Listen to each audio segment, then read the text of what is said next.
హరి ఓం. పరమేశ్వర స్వరూపమైన సభకి నమస్కారం.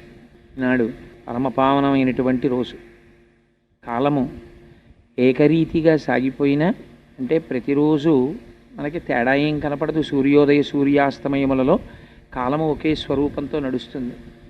కానీ ఇవాల్టి రోజుకి ఒక విశిష్టత ఉన్నది. ఇవాల్టి రోజుకు ఉన్నటువంటి పావనమైన విశేషం ఏమి అంటే స్వామి హనుమ జన్మించినటువంటి రోజు కావడం. ఇవాల్టి రోజున హనుమ జయంతి అని పిలుస్తారు. హనుమకి అలా జయంతి ఉంటుందా?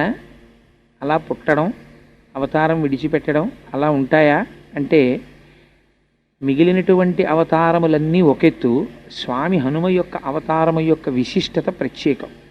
ఎందుకంటే ఆయన చిరంజీవి. ఆయన అప్పుడు ఇప్పుడు ఎప్పుడూ ఉంటారు. ఆయన భవిష్యత్ బ్రహ్మ. రాబోయేటటువంటి కాలంలో ఆయనే బ్రహ్మగారిగా సృష్టిని చేస్తారు. ఆయన చిరంజీవిత్వాన్ని పొందారు. హనుమ యొక్క గొప్పతనం ఏమిటంటే మీరు హనుమని ప్రార్థన చేస్తే ప్రసన్నుడవడం కన్నా హనుమని ప్రార్థన చేస్తే, హనుమని పొగిడితే హనుమ యొక్క బలము హనుమకి తెలుస్తుంది. అప్పుడు ఆయన చాలా విశేషమైన తేజస్సుని పొంది తన బలం జ్ఞాపకానికి వచ్చి ఎటువంటి వ్యవహారాన్నైనా నిర్వహించగలుగుతారు. సాధారణంగా దేవతల యొక్క పరిస్థితి ఎలా ఉంటుందంటే మీరు ఒక దేవతని స్తోత్రం చేస్తే ఆ దేవత మీ యందు ప్రసన్నుడవుతాడు. అంతేగాని ఆ దేవతకి తన శక్తి జ్ఞాపకం రావడం అన్నది ఉండదు. హనుమని ప్రార్థన చేస్తే హనుమ ఉత్సాహాన్ని పొందుతారు. తన శక్తిని తాను గుర్తిస్తారు. అప్పటి వరకు తనకి ఏమీ తెలియనటువంటి వాళ్ళే కూర్చుంటారు.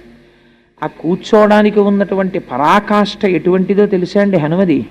ఎత్ర ఎత్ర రఘునాథ కీర్తనం తత్ర తత్ర కృతమస్తకాంజలిం భాష్పవారి పరిపూర్ణలోచనం మారుతిం నమత రాక్షసాంతకం. ఎలా కూర్చుంటారు అంటే ఎక్కడైనా రామకథ చెప్తూ ఉంటే, రామనామము చెప్తూ ఉంటే, రామ భజన చేస్తూ ఉంటే అందరికన్నా ముందు వస్తారట, అందరికన్నా ఆఖరణ వెడతారట. కన్నుల వెంట నీరు కారుస్తూ పరమ సంతోషంతో తనలో తానే రమించిపోతూ అక్కడ కూర్చుంటారు. ఎక్కడెక్కడికి హనుమ వస్తారో అక్కడక్కడ మంగళము జరుగుతుంది. హనుమని ఆరాధించేటటువంటి విధానంలో మనకి 2 తిథులు చాలా ప్రశస్తంగా కనపడతాయి.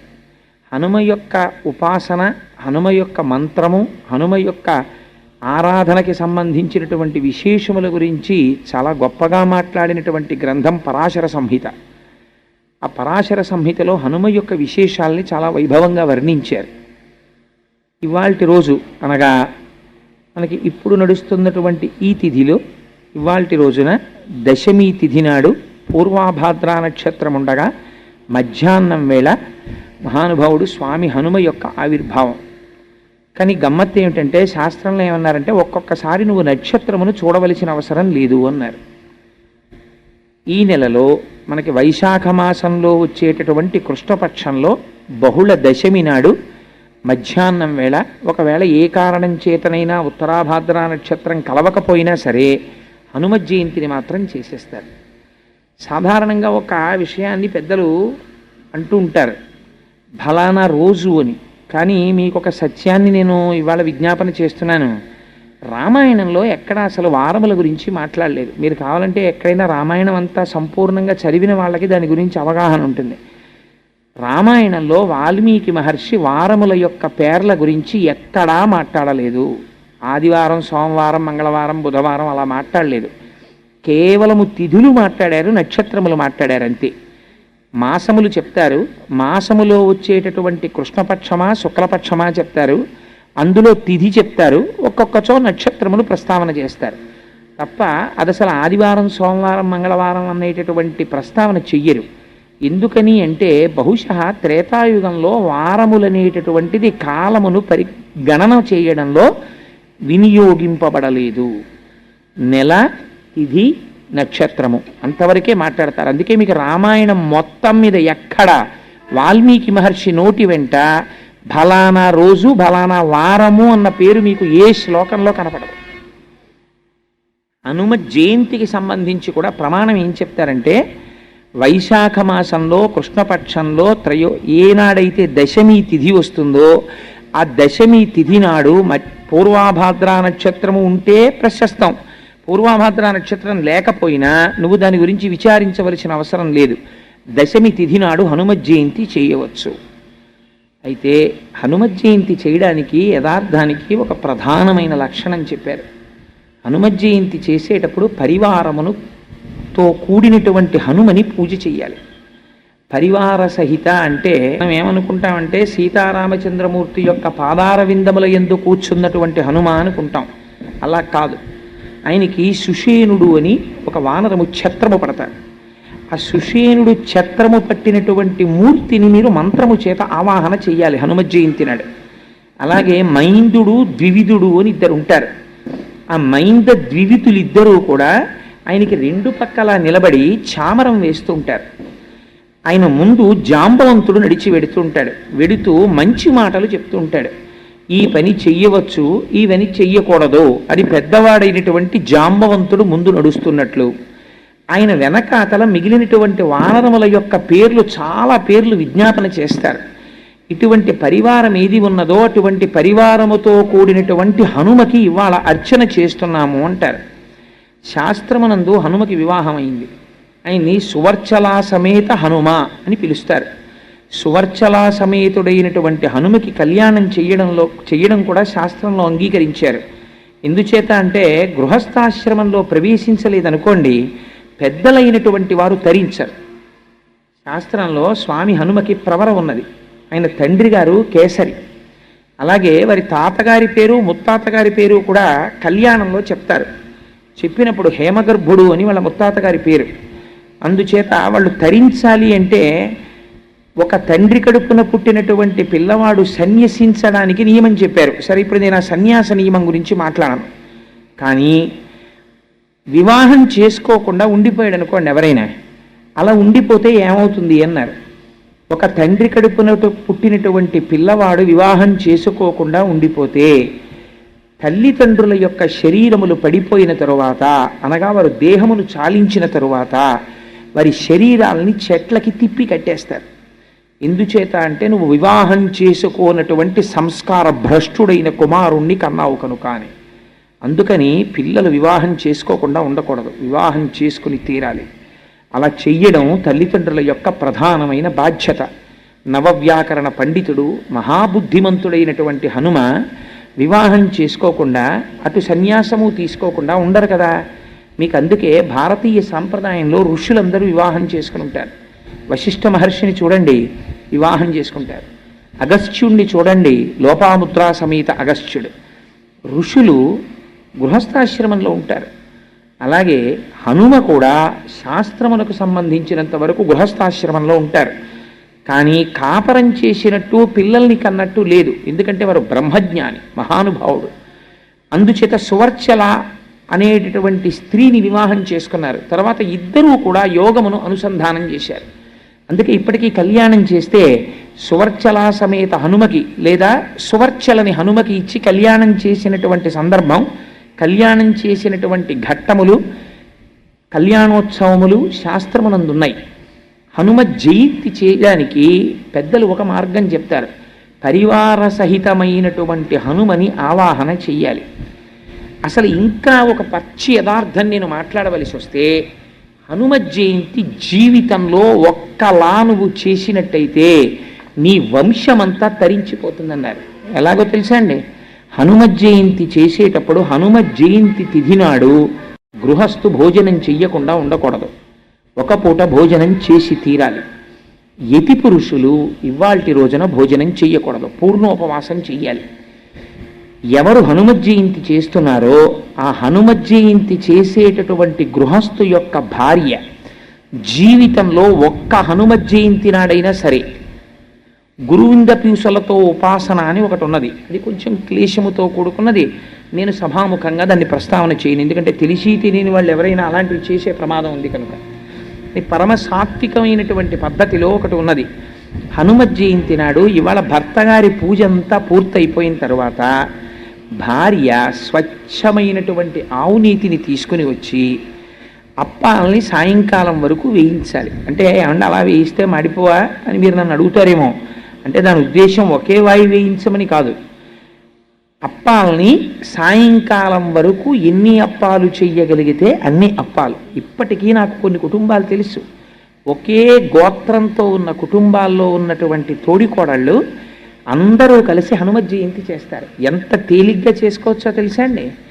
చక్కగా భర్త గారు పూజామందిరంలో హనుమ అంత తొందరగా ప్రీతి చెందేటటువంటి మహాపురుషుడు మీకు ఇంకొకరు ఉండరు.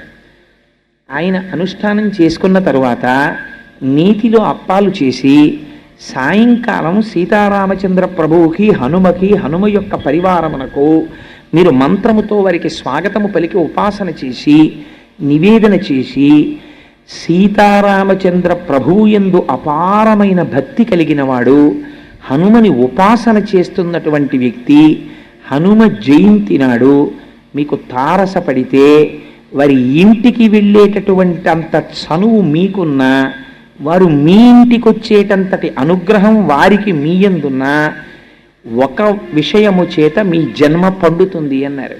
దేని చేత?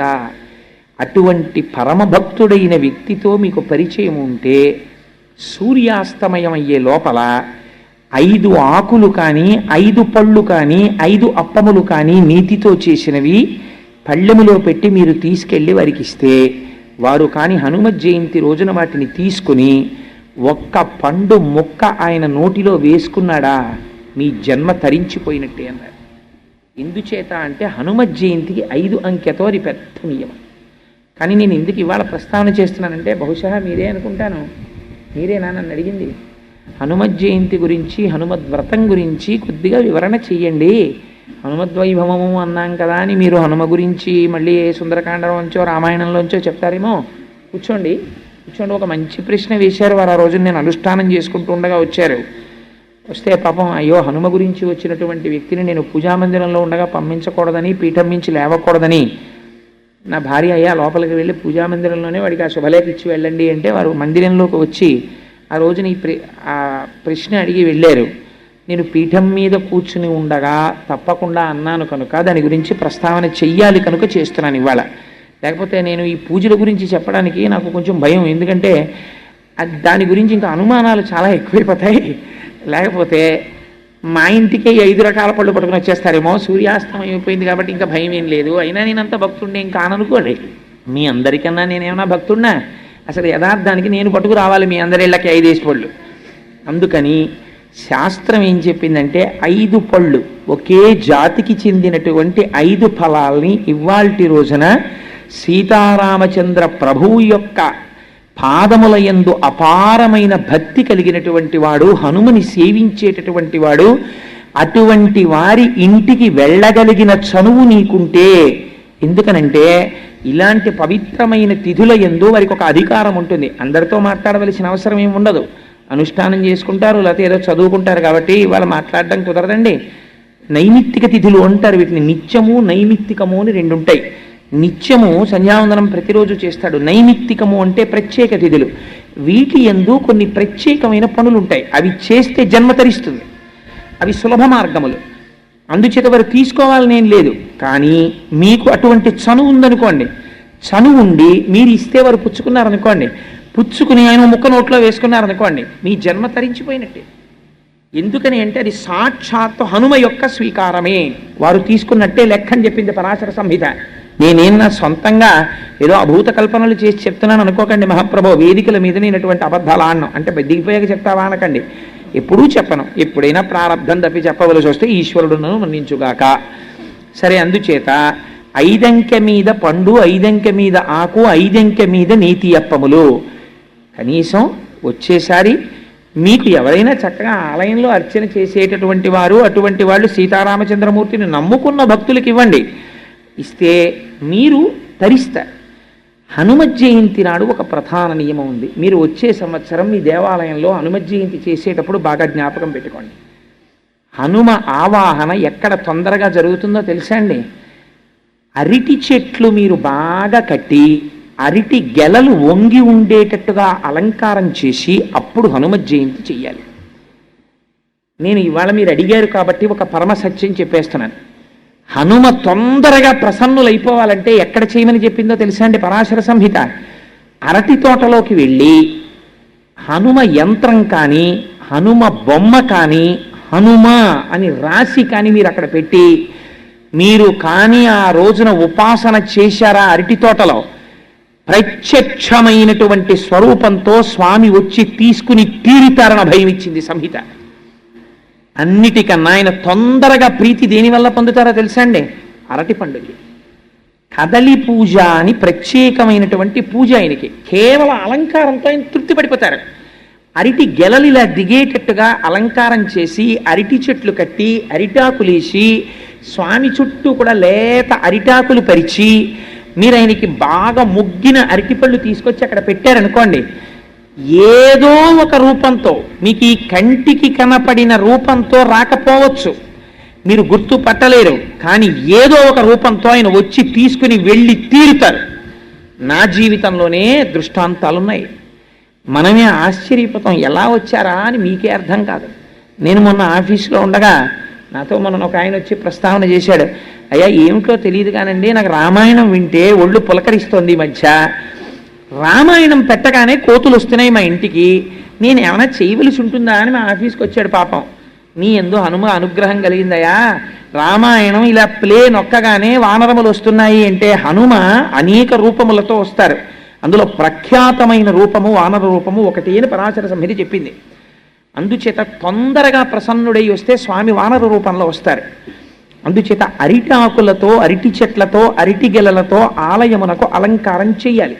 లేదా హనుమత్ జయంతిని మీరు ఎక్కడ మందిరంలో చేస్తున్నారో అక్కడ అలంకారం చెయ్యాలి. చేసి అరటి పండ్లు తప్పకుండా నివేదన చెయ్యాలి. చేస్తే పరమప్రసన్నుడవుతాడు స్వామి. ఇది హనుమత్ జయంతి అంటారు. ఈ హనుమత్ జయంతి నాడు తప్పకుండా స్వామి హనుమ ఉన్నటువంటి దేవాలయంలో దర్శనం చేసుకోవాలి. హనుమ గురించి తప్పకుండా 4 మాటలు వినాలి. అయితే ఎవరు వినగలరు అన్నారు, ఎవరికి హనుమ యొక్క అనుగ్రహం కలగాలని హనుమ భావిస్తున్నారో వారు మాత్రమే వింటారు. అందరికీ అదృష్టం లభిస్తుందా? ఎవరికి ఆయన అనుగ్రహం కలుగుతుందో వారు మాత్రమే వింటారు. అందరూ వినడం అన్నది ఆయన అనుగ్రహం మీద ఆధారపడి ఉంటుంది. సరే, అందుచేత రెండవది మళ్ళీ తత్తుల్యమైనటువంటి రోజు వేరొకటి ఉన్నది. అది హనుమద్వ్రతము అని చేస్తారు. ఇది వైశాఖ మాసంలో వచ్చేటటువంటి బహుళ దశమి మధ్యాహ్నం స్వామి యొక్క ఆవిర్భావము కనుక హనుమత్ జయంతి. హనుమద్వ్రతం ఎప్పుడు వస్తుంది అంటే మార్గశీర్ష మాసంలో శుక్లపక్షంలో వచ్చేటటువంటి త్రయోదశి నాడు హనుమద్వ్రతం చేస్తారు. హనుమద్వ్రతం ఎందుకు చేస్తారు? సత్యనారాయణ స్వామి వారి వ్రతం చేసినట్టు హనుమద్వ్రతమునకు కూడా కల్పం ఏదైనా ఉందా? కల్పము అంటారు. బాగా జ్ఞాపకం పెట్టుకోండి మీరు ఆ మాట. మీరు ఎప్పుడైనా ఒక కల్పము ఉన్నదనుకోండి, కల్పము ఉంటే అది వైదికము అని గుర్తు. మీకు ఎక్కడో ఆ పద్ధతిని ఋషులు నిర్దేశించారు. ఆ ఋషులు నిర్దేశించిన పద్ధతిలో జరిగిన దానిని కల్పము అంటారు. సత్యనారాయణ స్వామి వారి వ్రతం చేస్తున్నారు అనుకోండి, కల్పోక్త ప్రకారేణ అంటారు. అంటే కల్పము ఎలా చెప్పిందో అలా చెయ్యాలి. దానికి ఒక పద్ధతిని ఋషులు నిర్ణయించి పెట్టారనమాట. అంటే మీకు అది ఖచ్చితంగా ఫలితాన్ని ఇచ్చేస్తుంది. హనుమద్ వ్రతమునకు కూడా కల్పము ఉన్నది. ఆ కల్పము ప్రకారము చెయ్యాలి. అయితే హనుమద్వ్రతము ఎక్కడ చెయ్యాలి అన్నారు. అసలు యథార్థమునకు హనుమద్వ్రతం ఎక్కడ చెయ్యాలో తెలుసా అండి? పంపానది తీరమునందు కూర్చుని మాత్రమే హనుమద్వ్రతమును చెయ్యాలి.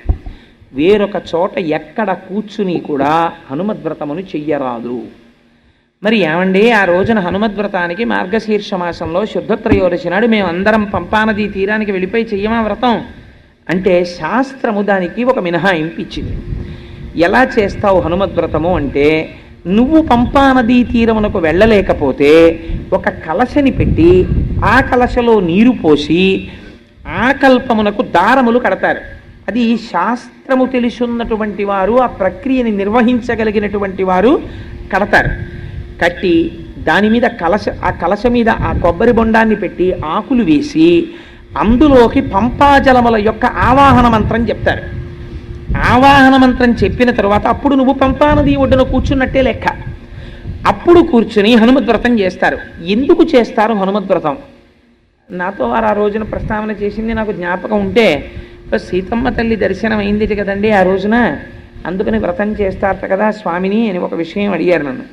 కానీ మీకు కాలము యొక్క గణని బట్టి చూస్తే రామాయణంలో అలా పొంతన కుదరదు. కానీ మార్గశీర్ష మాసంలో శుద్ధ త్రయోదశి నాడు హనుమద్వ్రతమును ఎందుకు చేస్తారు అంటే పరాశర సంహిత దీని గురించి చెప్పింది. 13 క్షేత్రములు ఉన్నాయి, వాటిని హనుమత్ పీఠములు అని పిలుస్తారు. ఆ హనుమత్ పీఠములలో పంపా తీరము ఒక పీఠం. అలాగే మీకు హనుమద్ వ్రతాన్ని ఎందుకు చేస్తారు అంటే చంద్రవంశంలో సోమదత్తుడు అనబడేటటువంటి ఒక రాజు జన్మించాడు. ఆయనకి రాజ్య భ్రష్టత్వము వచ్చింది. రాజ్యమును ఆయన యొక్క శత్రువులు యుద్ధంలో ఓడించి తీసుకుపోయారు. ఆయన రాజ్యభ్రష్టత్వము వచ్చి వెళ్ళిపోయాడు. ఆ కాలములో అప్పటికప్పుడు విజయము కలగాలంటే ఏ వ్రతము చెయ్యాలి అన్నారు. పంపా తీరమునందు కూర్చుని మార్గశిర శుద్ధ త్రయోదశి నాడు చేసేటటువంటి వ్రతం అనుకోకుండా తిథి వచ్చింది. ఇప్పటికిప్పుడు నీకు విజయాన్ని ఇవ్వగలిగినటువంటి వ్రతం ఆ వ్రతం. మరి ఎలా ఇప్పుడు పంపా తీరానికి వెళ్ళడం అంటే నీకేం భయం లేదయా, నువ్వు ఇక్కడే కూర్చుని ఉండు, నీకు కలశలోకి పంపా తీరమును ఆవాహన చేస్తాం అని ఆ రాజుతో వ్రతం చేయించారు. చేయిస్తే ఆయన పరమభక్తి శ్రద్ధలతో వ్రతాన్ని చేశారు. చెయ్యగానే హనుమ యొక్క అనుగ్రహం కలిగింది. హనుమ యొక్క అనుగ్రహం కలిగి విజయాన్ని పొందినటువంటి వాళ్ళల్లో ద్రౌపదీదేవి కూడా ఉన్నది. ద్రౌపదీదేవి కూడా హనుమ యొక్క ఆరాధన చేసినది. చేసి తన భర్తల యొక్క విజయాన్ని పొందగలిగింది. ఆయన కాలాతీతుడు, యుగములు మారిపోతుంటాయి కానీ హనుమ కనపడతారు మీకు. త్రేతాయుగంలో హనుమ ఉన్నారు, ద్వాపర యుగంలో హనుమ ఉన్నారు. గరుడ గర్భభంగాన్ని చేసినటువంటి వ్యక్తి హనుమి. అందుచేత సత్యభామ యొక్క గర్భభంగం చేసినటువంటి వారు కూడా హనుమే. ఎందుకంటే సత్యభామకి చాలా అహంకారం ఉండేది, నా అంత అందగత్తె లేదు ప్రపంచంలో అని. ఒకసారి కృష్ణ భగవానుడు అనుకున్నారు సత్యభామ యొక్క అందమునందు ఆవిడకున్నటువంటి అతిశయమును పోగొట్టాలి అని. తన భార్య యొక్క అందమునకు ఉన్నటువంటి అతిశయమును భర్తే పోగొడితే అది అంత మర్యాదగా ఉండదు, కొంచెం కఠినంగా మాట్లాడవలసి వస్తుంది. అందుకని కృష్ణ భగవానుడు చతురుడు కనుక ఆయన హనుమకి కబురు చేశారు, హనుమ ఒక్కసారి రావలసినది అని. అంటే హనుమ ఒక విచిత్రమైన స్వరూపం. గరుడు వెళ్ళి చెప్పారు కృష్ణుడు నిన్ను దర్శనానికి రమ్మంటున్నారు. కృష్ణుడితో మాకేం పని, మేము రామదర్శనం అయితేనే చేస్తామన్నారు. ఈ కృష్ణుడు ఆయనకి రామావతారమనందున్న ప్రీతి అటువంటిది. రాముడే పిలుస్తున్నాడని మళ్ళీ కబురు చేశారు. ఇందులో అంతర్భాగంగా గరుడ గర్భభంగం కూడా చేశారు. ఆయన చేస్తే రమ్మని కబురు చేశారు. చేస్తే గరుడు అనుకున్నాడు నా అంత వేగంగా హనుమ ఎక్కడెడతారు, పాపం చాలా వృద్ధుడు ఆయన, ఏదో ఆ తోటలో కూర్చునో పండు తింటున్నారు, అందుకని మీరంత వేగంగా వెళ్ళలేరేమో, నా మూపున కూర్చోండి మా స్వామి దర్శనానికి తీసుకెడతానన్నారు. అంటే హనుమ అన్నారు నా స్వామి రాముడా పిలిచినది అని ఒక్క దూకు దూకారు. గరుడుడి కన్నా వేగం ఉన్నవాడు ఉంటాడు కదా. గరుత్మంతుడు ఆశ్చర్యంగా ఇలా చూశారు, వెళ్ళిపోయారు. ఆయన ఎటు వెళ్ళిపోయాడు ఈయనని ఆయన గబగబా వచ్చారు అంతఃపురంలోకి. వచ్చే లోపల జరిగిన విచిత్రం ఏమిటో తెలుసా అండి, సుదర్శనుడు అడ్డొచ్చాడు. అక్కడ సుదర్శన చక్రం అడ్డొచ్చి లోపల రాముడు ఉండడం ఏమిటి, కృష్ణుడు ఉన్నాడు, నువ్వెలా పెడతావు, నా అనుగ్రహం లేకుండా నా అనుమతి లేకుండా వెళ్ళడానికి వీల్లేదన్నాడు. ఈయనెవరు నాకు అడ్డు రావడానికి అని చటుక్కుని చేత్తో పట్టుకుని నోట్లో పెట్టుకుని మింగేశారు. ఆయన మింగేసి లోపలికి వెళ్ళిపోయారు. వెళ్ళిపోయి రామచంద్రమూర్తి పాదముల కృష్ణుడు రాముడిగా దర్శనమిచ్చారు. ఆయనకి దర్శనం ఇవ్వగానే వెళ్ళి రాముడి పాదముల మీద పడిపోయి కన్నీటితో అభిషేకం చేసేశారు. చేసేసి పక్కకి చూశారు, మా అమ్మ సీతమ్మ పాదాలేవని. ఇలా పైకి చూశారు, సత్యభామాదేవి నిలబడింది. స్వామి ఇదేమిటి మీ పక్కన మా అమ్మ కదా ఉండాలి, దాసి ఉన్నదేమి అని అడిగారు. అడిగితే సత్యభామ ఆశ్చర్యపోయింది. ఆశ్చర్యపోతే కృష్ణ భగవానుడు అన్నాడు ఈమె దాసి కాదు, ఈ అవతారమునందు నా పత్ని సత్యభామ, మీ అమ్మ సీతమ్మ రుక్మిణీ అంశతో ఉన్నది అన్నారు.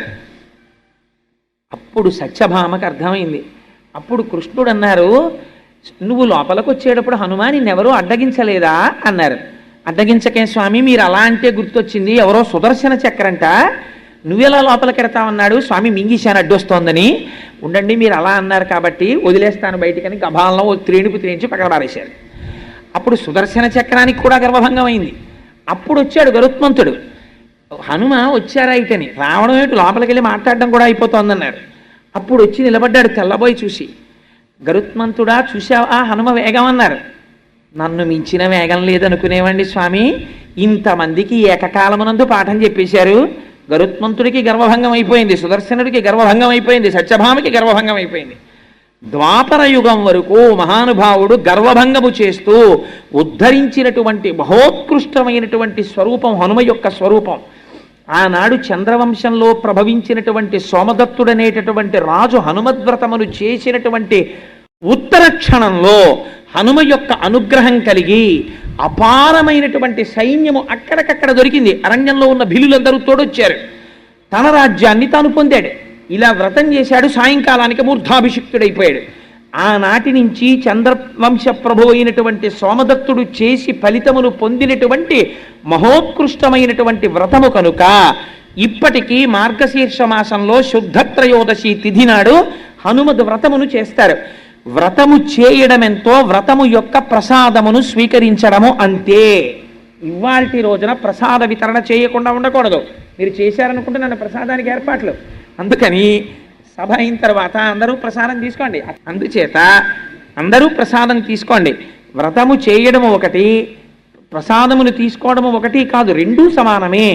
మీరు ఇవాళ ప్రసాదం కళ్ళకద్దుకుని నోట్లో వేసుకున్నారనుకోండి, హనుమత్ జయంతిని మీరు పరిపూర్ణముగా చేసినటువంటి ఫలితము ఏది ఉంటుందో ఆ ఫలితము మీకు వచ్చేస్తుంది. అందుకే ప్రసాదం తీసుకోండి, ప్రసాదం తీసుకోండి అంటారు. అది సత్యనారాయణ స్వామి వారి వ్రత కథలలో రావడానికి రహస్యం అదే. అందుకే 5 అధ్యాయాలుగా కథ చెప్తారు. రేపు ఎలాగో అదే ఊరు కందికుప్పలో ఉంది. కందికుప్పలో సత్యనారాయణ స్వామి వారి కథ ఎందుకు చెప్తారు, 5 అధ్యాయాలు ఎందుకు చెప్తారు, ఎందుకు ఆయనకి మీసాలు ఉంటాయి, ఎందుకు అసలు సత్యనారాయణ వ్రతం చేస్తారు, ఈ విషయాల మీద కందికుప్పలో మాట్లాడబోతున్నాం. సరే, అది ఇక్కడ చెప్పడం, ఇది అక్కడ చెప్పడం ఎందుకు వచ్చిన అల్లరి. అందుకని ఇక్కడ హనుమ గురించి చెప్పమన్నారు, హనుమ గురించి చెప్తాను. అందుచేత హనుమద్ వ్రతము చేసిన, హనుమత్ జయంతి చేసిన ఆ ఫలితమును పొందడానికి మీరైనా కూర్చుని చేసుకోవాలి. లేదా సులభమేది, కనీసము ప్రసాదమును కన్నుల కద్దుకుని మహాభక్తితో స్వీకరిస్తే మీరు ఆ వ్రతమును చేసినటువంటి ఫలితమును అంతటినీ మీరు పొందుతారు. అందుకే పెద్దలు ప్రసాద వితరణం చేస్తారు. సరే, అందుచేత అది హనుమద్వ్రతము, ఇది హనుమత్ జయంతి. ఈ రెండింటినీ పరమ భక్తి శ్రద్ధలతో ఆచరిస్తారు హనుమయందు. హనుమకి ఒక విశేషమైనటువంటి శక్తి ఉంది. మీకు దేవతా స్వరూపాల్లో 2 స్వరూపాలకే సింధూరముతో అర్చన. మిగిలినటువంటి దేవతల ఎవ్వరికీ కూడా సింధూరముతో అర్చన లేదు.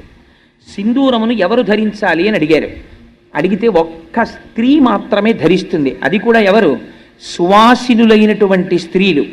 వివాహమై భర్త కలిగినటువంటి స్త్రీలు, 5వ తనం ఉన్న వాళ్ళు ఎవరున్నారో వాళ్ళు తప్పకుండా పక్కపాపిళ్ళు అవి తీయమని శాస్త్రంలో చెప్పలేదు. మధ్యపాపట తీసి, అదేమిటంటే అలా కూడా చెప్పారా అని మీరు అనుమానపడతారేమో. కోటేశ్వరారు అబద్ధాలు చెప్పారంటే మీరు వ్యాఖ్యానం చదువుకోండి.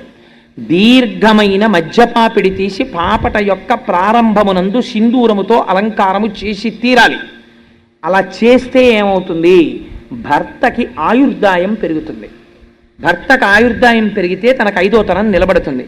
సింధూరము అలంకారము చేయబడనటువంటి పాపట కలిగినటువంటి స్త్రీ యొక్క కుమార్తెని వివాహం చేసుకోవడానికి పెద్దలు వెళ్ళారనుకోండి, ఆవిడికి తెలియదన్నమాట సంప్రదాయం.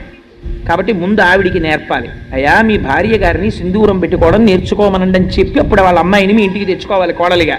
లేకపోతే ఆవిడే పెట్టుకుంది, ఈ పిల్ల ఎందుకు పెట్టుకుంటుంది? ఆయనేమో రేపు పొద్దున నీ కొడుకు తాళి కట్టబోతున్నాడు, మాంగళ్యం తంతునానేనా మమ జీవన హేతునా అంటున్నాడు.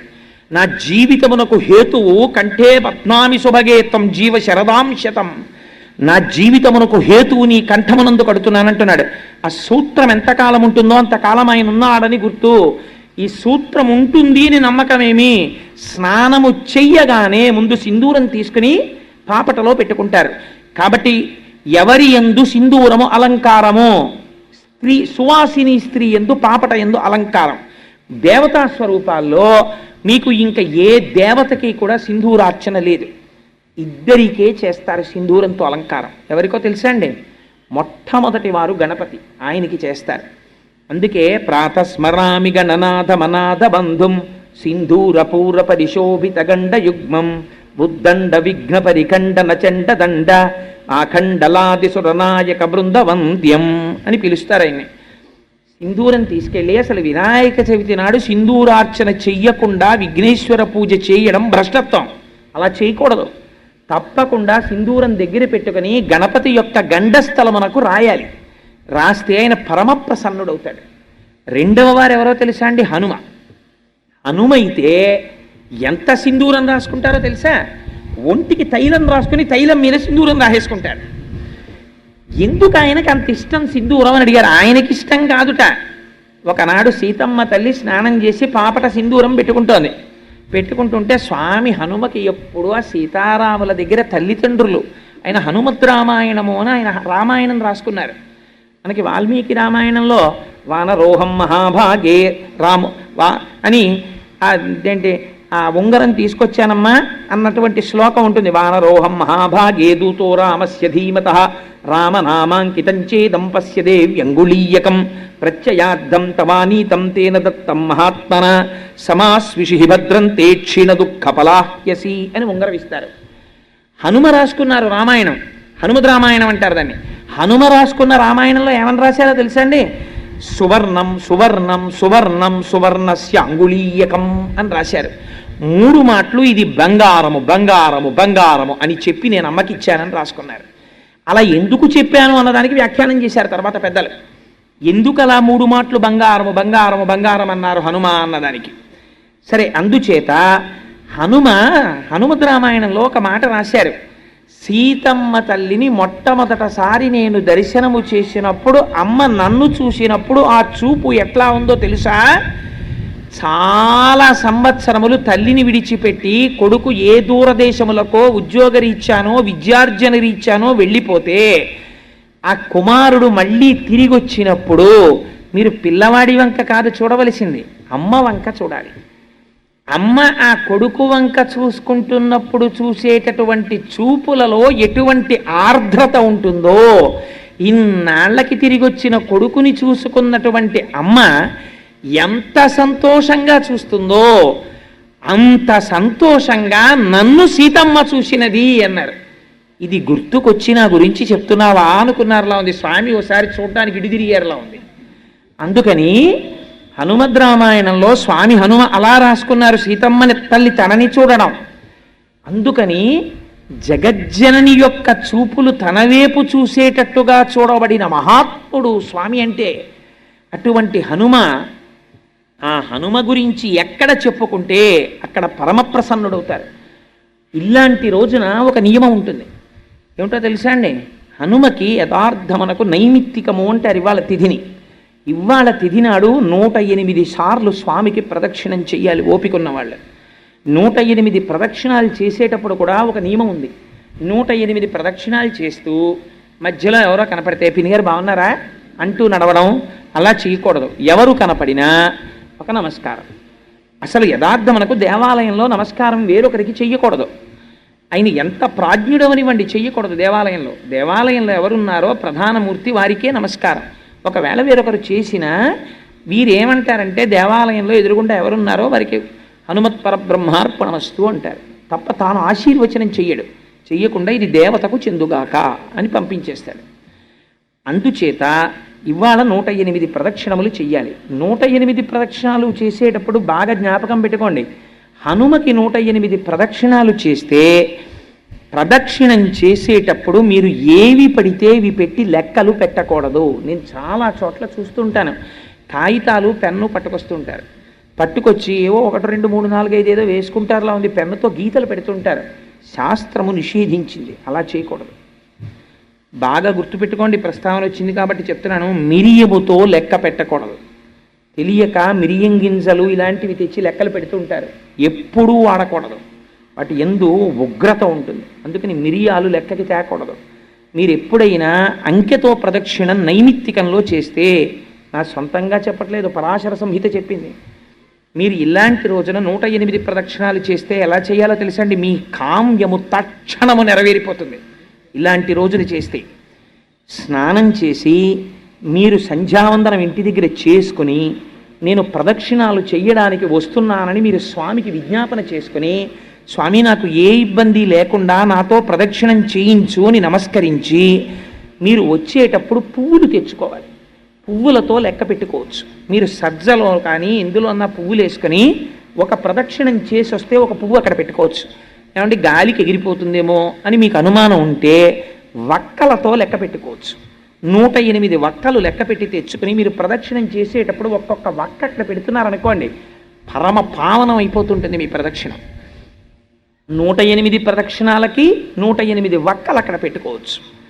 పుష్పము కానీ వక్క కానీ హనుమకి ప్రదక్షిణం చేసేటప్పుడు వాడి ప్రదక్షిణం చేస్తే అది పరమశాస్త్రీయమై ద్విగుణీకృతమైనటువంటి ఫలితాన్ని ఇస్తుంది. ఎందుచేత అంటే కొంతమంది దేవతలకి కొన్ని ప్రదక్షిణాలు చేసేటప్పుడు జాగ్రత్తగా ఉండాలి. శివాలయాల్లో 108 ప్రదక్షిణాలు చేయక్కర్లేదు, అసలు చండ ప్రదక్షిణం అని ఉంది. మీరు చండ ప్రదక్షిణం చేస్తే 108 ప్రదక్షిణాలు చేసేసినట్టే. తెలియక శివాలయంలో 108 ప్రదక్షిణాలు చేసేస్తుంటారు. నేను చేయడం తప్పనంటలేదు. పుస్తకాలు పట్టుకెళ్ళడం, పెన్నులు పట్టుకెళ్ళడం, కాగితాలు పట్టుకెళ్ళడం, బెడ్డలు పట్టుకెళ్ళడం, మిరియాలు పట్టుకెళ్ళడం, ఏవి పడితే అవి పట్టుకెళ్ళి ప్రదక్షిణాలు చేయకూడదు. అలా ప్రదక్షిణం చేస్తే తప్పకుండా వక్కలు కానీ పువ్వులు కానీ పట్టుకెళ్ళి ప్రదక్షిణము చేయవలెను. ఒకవేళ ఏమండి మేము 108 ప్రదక్షిణాలు చెయ్యలేము, మరి ఎలాగా? బాగా జ్ఞాపకం పెట్టుకోండి, 2తో భాగించు. 108 చెయ్యలేవు, 2 పెట్టి భాగించి ఎంత వస్తుంది? 54. నేను కరెక్ట్గా చెప్తే 54ఏనా? అంకెల్లో తక్కువ నేను, అందుకని 54 మాటలు ప్రదక్షిణం చెయ్యండి. 54 కూడా చేయలేను, మళ్ళీ 2 పెట్టి భాగించు. ఎంత? ఏదో 27లా ఉంది. ఏమంటే మరి 2 పెట్టి భాగింపబడదు కదా అన్నారు అనుకోండి. అంటే అవి కనీసము నీవు చేయవలే అని గుర్తు. ఇంకా 2 చేత భాగింపబడదంటే 27 ప్రదక్షిణాలు కూడా చేసేటంతటి శరీర స్థితి నాకు లేదు అని నువ్వు అనుకుంటే అప్పుడు 11 మార్లు చేయాలంటే అది కూడా నేను చెయ్యలేను అంటే యథార్థమునకు చేయలేను అంటే బాగా తినేసి వచ్చానండి చేయలేనంటే కాదు, లేకపోతే ఓపిక లేదండి అంటే కాదు, ఎగ్గొట్టే మార్గాలకు కాదు. నీ శరీరము నిన్ను అనుమతించకపోతే, అంతగా రోగగ్రస్తమై ఉంటే శరీరము, అప్పుడు 5 కూడా నేను చెయ్యలేను. 3 అది కూడా చెయ్యలేను. 1 అది కూడా చెయ్యలేను. మానసికం చేస్తే అపారమైన ప్రయోజనము. మనుష్య జన్మ ఎత్తి హనుమ జయంతి నాడు మీరు హనుమ దేవాలయానికి వెళ్ళక, హనుమ గురించి వినక, ప్రార్థనా శ్లోకము చెప్పక మీ రోజు గడిచిపోయింది అనుకోండి, మీ జీవితంలో ఒక మహద్భాగ్యాన్ని మీరు వదిలిపెట్టేసినట్టే. అందుకే ఇవేమీ చేయలేకపోతే ఏం చేస్తావు? అంత భక్తుడి ఇంటికి నీకు అనుమతి ఉంటే నీ ఇష్టం వచ్చినట్టు వెళ్ళి క్యూలు కట్టి ఇస్తానంటే కుదరదు. ఆయనకి ఇష్టం అయితే పుచ్చుకుంటాడు అంతే. నీకు అంత చనువు ఉంటే మాత్రమే ఆయనకి 5 పళ్ళు ఇస్తే ఆయన పుచ్చుకుని నోట్లో వేసుకుంటే నీ జన్మధన్యం అయిపోయినట్టని చెప్పింది శాస్త్రం. ఇన్నింటిని ఎందుకు అనుగ్రహిస్తారో తెలుసా అండి?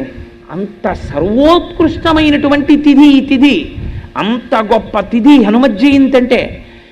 అలాగే స్వామికి ఆకు పూజ అని చేస్తుంటారు. స్వామికి ఆకు పూజ ఎందుకు చేస్తారు? ఎవరైనా చెప్పండి చూస్తాను. తమలపాకులతో పూజ చేస్తుంటారు కదా, మేము ఇవాళ హనుమకి ఆకు పూజ చేయించామండి అంటారు. చాలా తప్పు మాట. నేను ఒక పరమ పవిత్రమైన విషయాన్ని ప్రస్తావన చేస్తున్నాను తప్ప నేను ఎవరిని చిన్నబుచ్చాలని కానీ ఒకరి తప్పు ఎత్తి చూపించాలన్న ప్రయత్నము నేను చెయ్యడం లేదు. ఎవరైనా ఒకవేళ నాకన్నా తెలియని వాడు ఇక్కడ సభలో ఉంటే వాడు హనుమ యొక్క అనుగ్రహంగా కొంచెం దిద్దుకోవడం కోసం ప్రస్తావన చేస్తున్నాను తప్ప నేను ఎవరిని శాసించి చెప్పడానికి, ఎవరి తప్పెత్తడానికి నేను ప్రయత్నము చేయడము లేదు. ఎందుకంటే నాకన్నా తక్కువ వాడు ఈ సభలో ఎవరూ లేరు, అందరికన్నా తక్కువ నేనే కనుక. మరి మేమెందుకు వింటున్నామంటే అది మీ ప్రాజ్ఞత కనుక. ఏమీ తెలియని వాళ్ళ వినడం మీ వినయం, ఏమీ తెలియకపోయినా చెప్పడం నా ధూర్తతనం. మరి ఎందుకు ఆకు పూజ చేయించానని అనకు? ఎందుకు అనకూడదో తెలుసా అండి? అన్నిటికన్నా చాలా గొప్ప విషయం ఏమిటో తెలుసా? మీ ఇంటికి ఎవరైనా పెద్దలు వస్తే ఆయనకి టిఫిన్ ఇట్టామండి, ఆయనకి కాఫీ పెట్టామండి కాదు. మీ ఇంటికి పెద్దలు వస్తే నువ్వు చెయ్యవలసిన నియమము ఒకటి ఉన్నది. 1 పండు పెట్టి ఇవ్వరాదు, 1 కన్నా ఎక్కువ పెట్టి ఏకజాతి ఫలములను అనగా 2 అరటి పళ్ళో, 2 బత్తాయి పళ్ళో, 2 దానిమ్మ పళ్ళో అలాంటివి పెట్టి 1 కన్నా ఎక్కువ ఆకులతో తాంబూలము పెట్టి 1 కన్నా ఎక్కువతో వక్కలు పెట్టి వారికి తాంబూలం ఇస్తే మర్యాద. మర్యాదకంతటికీ పెద్ద మర్యాద ఏమిటో తెలుసా అండి? తాంబూలం ఇవ్వడం. మా ఎవరింటికో ఎవరో వెళ్ళారనుకోండి, వాళ్ళకి కాఫీ ఇచ్చి పంపించారనుకోండి, మీరు పంపిస్తే ఇంతకన్నా నువ్వు గౌరవమును పొందడానికి అర్హత లేనివాడివి అని వారు చెప్పినట్టు. వారు నీకు తాంబూలం ఇచ్చి పంపించారనుకోండి, 2 అరటిపళ్ళు పెట్టి తామలపాకులు వక్కలు ఇచ్చి నిన్ను పంపించారనుకోండి, వారికి నీ మనస్సులో వారి యందు నీకు గౌరవం ఉన్నది అని గుర్తు. ఆకు పూజ ఎందుకు చేస్తారో తెలుసా అండి? ఈ రహస్యాన్ని మహాభారతంలో విరాట పర్వంలో చెప్పారు. బృహన్నలా రూపంలో అర్జునుడు వచ్చాడు విరాట పర్వంలో కొలువుకి. వస్తే విరాట్ రాజు గారు అర్జునుడిని చూసి ఆశ్చర్యపోయారు. ఏమయ్యా, నిన్ను చూస్తే ఇలా ఉన్నావు, ఇంత తేజస్సుతో, నువ్వు బృహన్నలవా, పేడివాడివా అని అడిగారు. అడిగితే ఆ రోజున విరాట పర్వం ఎప్పుడైనా చెప్పినప్పుడు చెప్తాను, అందులో ఉండేటటువంటి గమ్మత్తులు. ఆయన మహానుభావుడు అన్నారు, అవునయ్యా, కన్యాజనులకు నృత్తము గరతంగా నాకు నేర్పు కలదు, తద్వృత్తమునకు నన్నీలుము అన్నారు. నేను కన్యామునులకు వృత్తం నేర్పుతానయ్యా, నాకు నాట్యం నేర్పుతాను, ఆ పదవి నాకు ఇప్పించవయ్యా చాలన్నారు. అంటే విరాట్ రాజు గారు అన్నాడు, నువ్వు అంతకన్నా చాలా గొప్పవాళ్ళే కనపడుతున్నావయ్యా, శౌర్యం తేజస్సు ఎక్కడికి పోతుందండి? శాతనఖగ్రఖండిత లసన్మజ కుంజర కుంభముక్త ముక్తాతత శైల అంటారు తిక్కన గారు. అటువంటి మహాపరాక్రమవంతుడైనటువంటి అర్జునుడు పేడివాడిగా నాట్యం నేర్పుకోవడమా? నిన్ను చూస్తే నాకు అలా కనపట్టలేదో, నువ్వు చాలా ఉత్కృష్టమైన తేజస్సుతో ఉన్నావు, అందుకని ఉండు, నీకు తాంబూలం ఇస్తాను అన్నాడు. అని ఉత్తరని పిలిచి, అమ్మా, ఈ మహానుభావుడికి తాంబూలం ఇచ్చి నమస్కరించు అన్నాడు. ఎందుకో తెలుసా అండి తాంబూలం ఇవ్వడం? నీ యందు ఏదో నేను అర్థం చేసుకోలేని గొప్ప తేజస్సు ఉంది.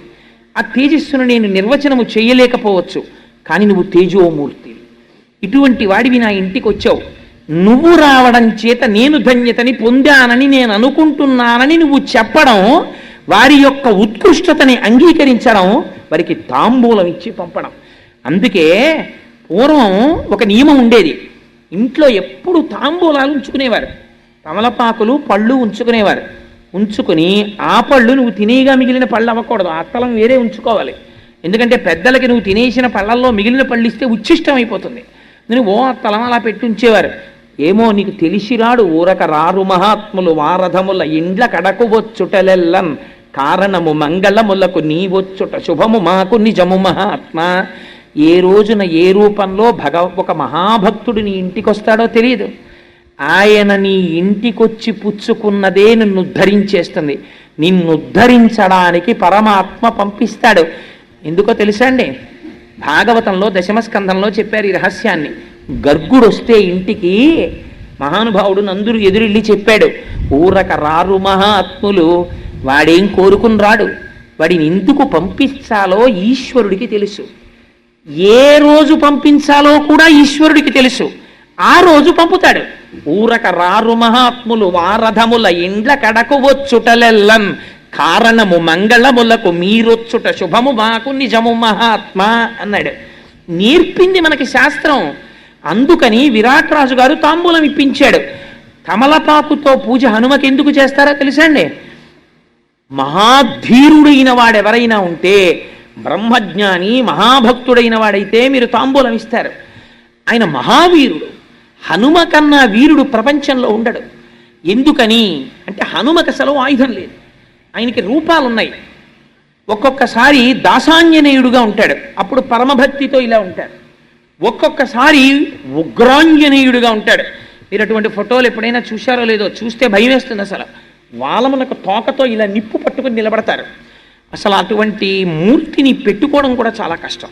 ఉగ్రాంజనేయుడుగా ఉంటాడు. ఒక్కొక్కసారి పంచముఖ ఆంజనేయుడుగా ఉంటాడు. అదేమిటంటే ఆంజనేయుడికి అలా శిరస్సులు ఉంటాయా అని మీరు తెల్లబోతారు.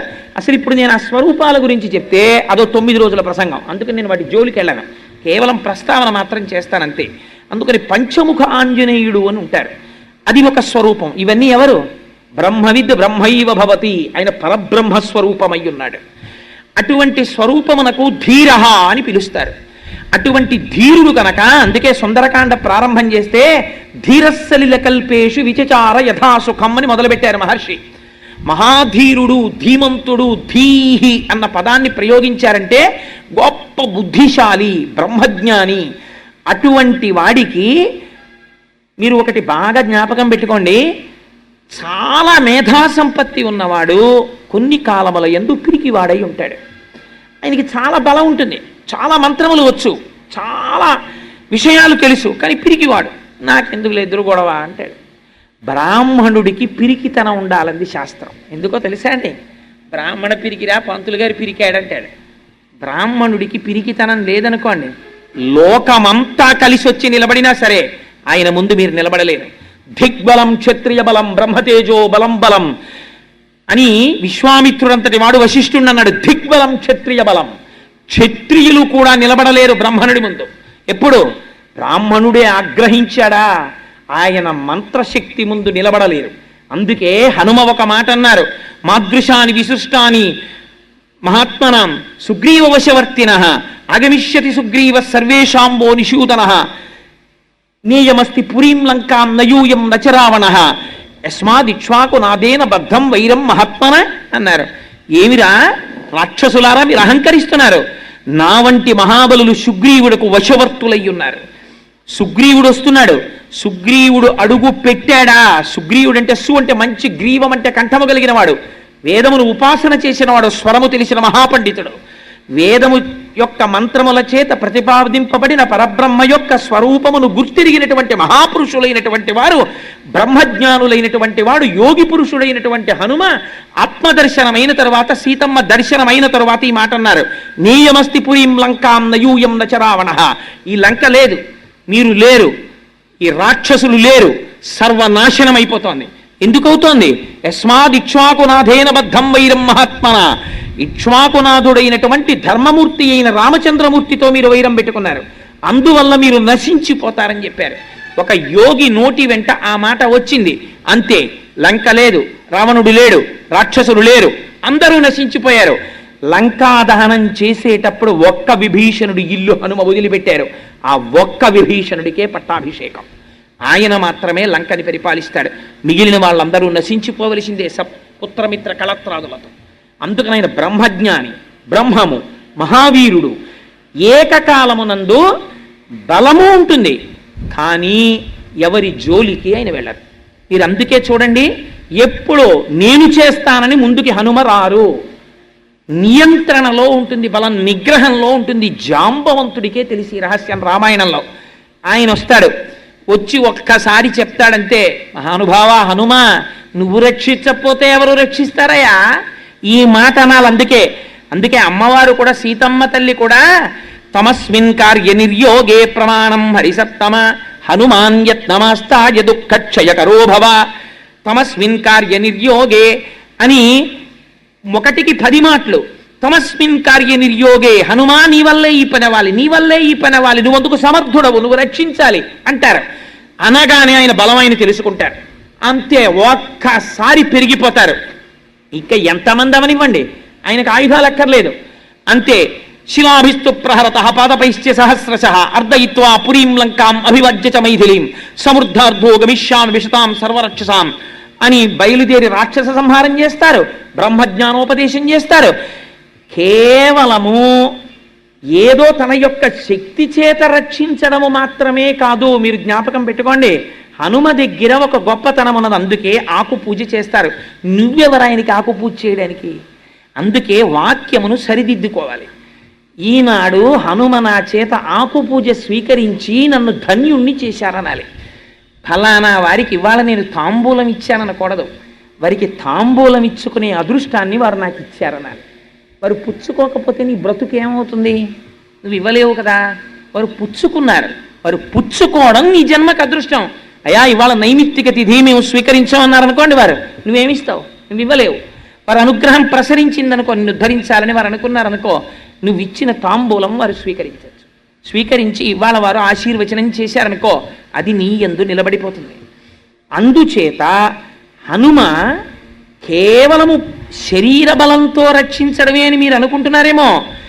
హనుమ కాలాతీతుడై రక్షణ చేస్తారు. మీకు ఒక ఉదాహరణ చెప్తాను. సముద్రమునకు సేతువుని బంధిస్తున్నారు. ఆ సేతు నిర్మాణం జరుగుతోంది. ఏవో చెట్లు తెస్తున్నారు, రాళ్ళు తెస్తున్నారు, కొండలు తెస్తున్నారు, అన్నీ తెస్తున్నారు. హనుమ ఏ కొండ దగ్గరికి, ఏ రాయి దగ్గరికి వెళ్ళి దాన్ని కదిపితే అది పులకరించిపోయేదట. అమ్మయ్య చాలు, హనుమ వచ్చి నన్ను ముట్టుకున్నారని. ఇప్పుడు ఏమైంది? ఒక బ్రహ్మజ్ఞాని యొక్క స్పర్శ తగిలింది. రాతిలో ఉన్నటువంటి రాతితనం పోతుంది. అది గమ్మత్తు. పోయి ఒక్కొక్క నాడు ఒక్కొక్క వస్తువు గమ్మత్తుగా పనికొస్తుంది. అందుకే మీకు రాతిని ఉపాసన ఎక్కడ చేస్తారో తెలుసా అండి? చెక్కితే తీసుకొచ్చి గుళ్ళో పెడతారు.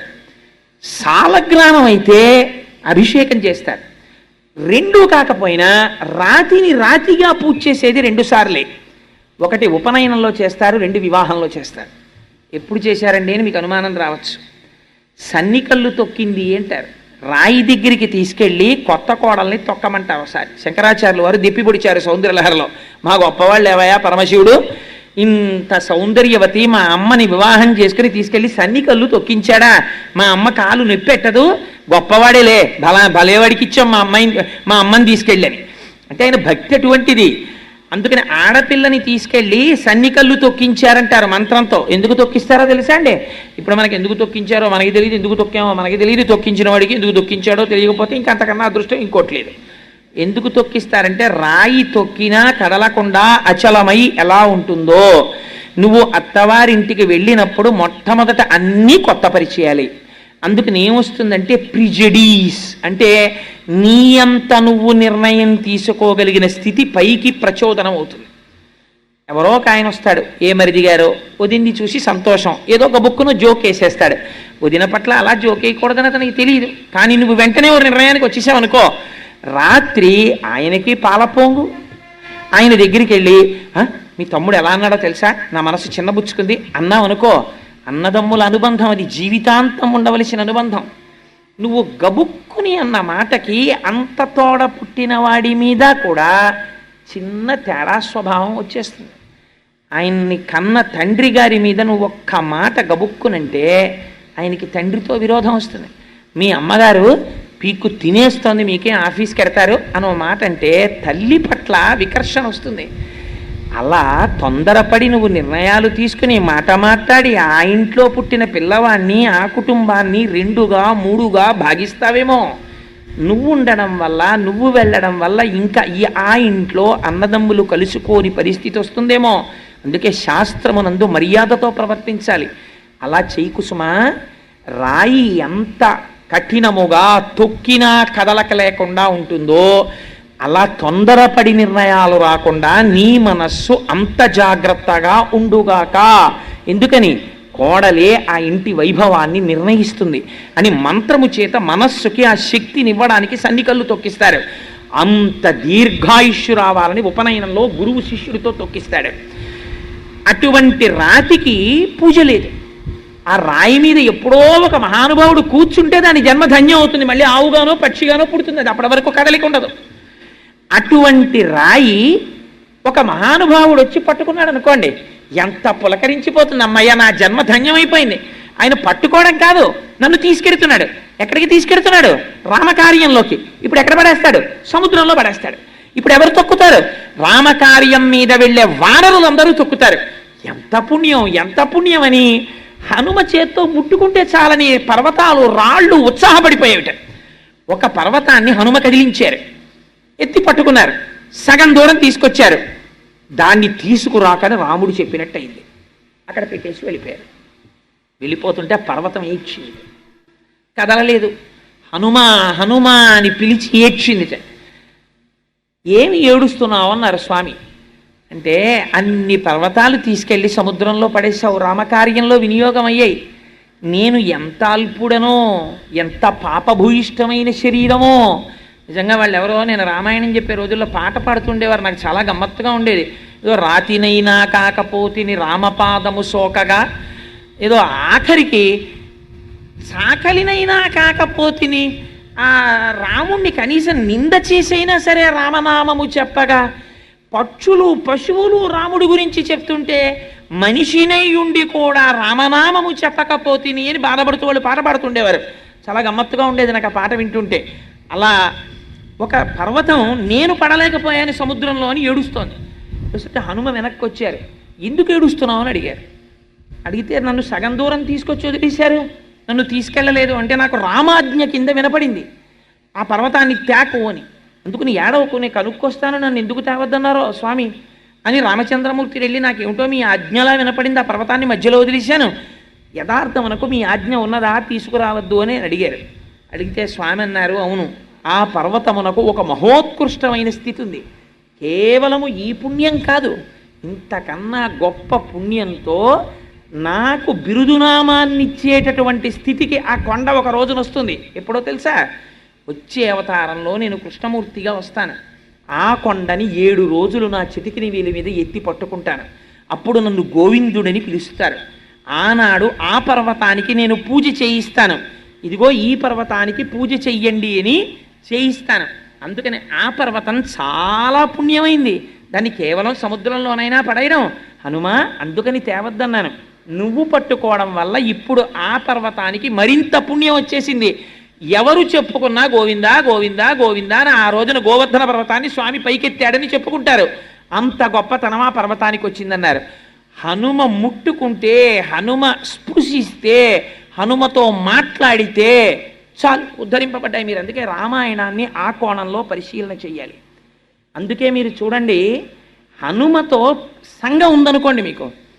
సుగ్రీవుడు హనుమని నమ్ముకున్నాడు. ఒక్కొక్కసారి హనుమ ఎలా మాట్లాడేవారో తెలుసా? సుగ్రీవుడిని తలకాయ తీసేసుకోవాలి సుగ్రీవుడు. రామలక్ష్మణులు నడిచి వచ్చేస్తున్నారు కిష్కింధకాండలో. చూశాడు సుగ్రీవుడు, అంతే భయపడి పారిపోతున్నాడు. ఎందుకు అలా పారిపోతున్నావు అన్నారు హనుమ. వాళ్ళని చూస్తే చూడు ఎలా ఉన్నారో, చాలా తేజోవంతులుగా ఉన్నారు, నన్ను చంపడానికి మా అన్న పంపించి ఉంటాడు, అందుకని పారిపోతున్నానన్నారు. అంటే హనుమ అడిగారు, రేపు పొద్దున్న రాజ్య పరిపాలన చెయ్యవలసినటువంటి ప్రభువుకు ఉండవలసిన లక్షణం ఏదైనా ఉందా నీలో? ఇంత పిరికితనమా? వచ్చిన వారెవరో తెలుసుకోకుండానే పరుగులు పెడుతుంటావా? ఏమిటి దైన్య బుద్ధి? సిగ్గుగా లేదు నీకని అడిగారు. అడిగితే సుగ్రీవుడు అన్నాడు, అయితే నువ్వు వెళ్ళి కనుక్కొస్తావా వాళ్ళు ఎవరో అన్నాడు. అని మళ్ళీ ఎంత అనుమానం అంటే, నువ్వు హనుమగా విడితే నాకు భయం, వేషం మార్చుకుని వెళ్ళన్నారు. తన ప్రభువుకి నమ్మకం కల్పించడం కోసమని తాను పరివ్రాజకుడిగా మారి రామలక్ష్మణుల దగ్గరికి వెళ్ళారు. వెళ్ళి ఇలా చూడగానే వీళ్ళ దగ్గర దొంగ వేషాలతో మాట్లాడక్కర్లేదని మళ్ళీ వానరం అయిపోయి మాట్లాడి తన ప్రభువు దగ్గరికి వచ్చినప్పుడు, నువ్వు అలా వెళ్ళి మాట్లాడేసావు, వాళ్ళు గుర్తుపెట్టేసి అలా ఉంటారని మళ్ళీ పారిపోతాడేమోనని మళ్ళీ పరివ్రాజకుడిగా వచ్చారు. ఏమి బుద్ధిమతాం వరిష్టం అండి! ఆయనతో సంఘం ఉంటే చాలు బ్రతికించేస్తారు. రామలక్ష్మణుల్ని తీసుకెళ్ళి సుగ్రీవుడికి స్నేహం చేయించారు, అంతే సుగ్రీవుడికి పట్టాభిషేకం అయిపోయింది. అప్పటి వరకు తాను ఏ భార్యని విడిచిపెట్టి ఉన్నాడో ఆ రుమతో మళ్ళీ తిరిగి జీవించేటటువంటి అదృష్టాన్ని పొందాడు. పోయిన పట్టాభిషేకం మళ్ళీ తిరిగి కలిగింది, రాజ్యం వచ్చింది, అధికారం వచ్చింది, పోగొట్టుకున్న భార్యని తిరిగి పొందాడు. ఎవరి వల్ల? ఒక్క హనుమ పక్కన సచివుడిగా ఉండడం వల్ల. అంగదుడితో కలిసి దక్షిణ దిక్కుకు వెళ్ళారు. విడితే అంగదుడు అనరాని మాటలన్నీ అన్నాడు సుగ్రీవుణ్ణి. నాకేం యవరాజ్య పట్టాభిషేకం కావాలని చేశాడు అనుకుంటున్నావా? అంత ప్రీతి నా మీద ఏం లేదు, మా నాన్నని చంపేశాడు, నేనంటే చాలా కోపం, రాముడు నాకు యవరాజ్య పట్టాభిషేకం చెయ్యమన్నాడు కాబట్టి చేశాడు, ఎప్పుడు అవకాశం దొరుకుతుందా చంపేద్దామని చూస్తున్నాడు. ఇప్పుడు 4 రోజులు టైం అయిపోయింది కదా, వెనక్కెడితే నన్ను చంపేస్తాడు, మా పిన తండ్రి సంగతి నీకేం తెలుసు, నేను రాను ప్రాయోపవేశం చేస్తానన్నాడు. నిజంగా మాట్లాడడం అంటే ఏమిటో మీరు హనుమ దగ్గర తెలుసుకోవాలి. ఆయన అన్నారు, ఏమిటో విర్రడివి ప్రాయోపవేశం చేస్తానంటే, వీళ్ళందరూ నీ వెనకాల వస్తున్నారని ప్రాయోపవేశం చేస్తానంటున్నావు, వీళ్ళందరూ నీతో ప్రాయోపవేశం చెయ్యరు. వీళ్ళకి 3 రోజులో 4 రోజులో అయిపోయిన తర్వాత మళ్ళీ భార్య బిడ్డలు గుర్తొస్తారు. చంపితే చంపేళ్ళేవా, అక్కడికి పోయి వాళ్ళని ఒకసారి మొహం చూపించి అక్కడే చచ్చిపోతాం, ఎందుకు వాళ్ళకు ఉన్నామో లేమో తెలియకుండా ఇక్కడ పడుండి ఎందుకు వచ్చిన జీవితం అని వెళ్ళిపోతారు. అప్పుడు ఒక్కడే మిగిలిపోతావు.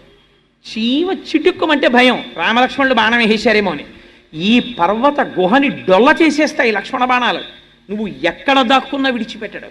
నువ్వు శరణాగతి చేశావా వదిలిపెట్టేస్తాడు. అందుకని రామలక్ష్మణుల యొక్క బాణముల ధాటి నుంచి తప్పుకుందామని అనుకోకు అంగదా, వెనక్కి రా, కార్యం మీద బయలుదేరు, నా మాట విను, సముద్ర లంఘనం చేద్దాం బయలుదేరమని తీసుకెళ్లారు. హనుమతో సంబంధం, హనుమ మాటలు, హనుమ స్తోత్రం మిమ్మల్ని ఉద్ధరించేస్తాయి. మీకు ఇవాళ ఇంత పరమ పవిత్రమైనటువంటి రోజు కాబట్టి మీకు ఒక యథార్థమైన విషయం జ్ఞప్తి చేస్తాను.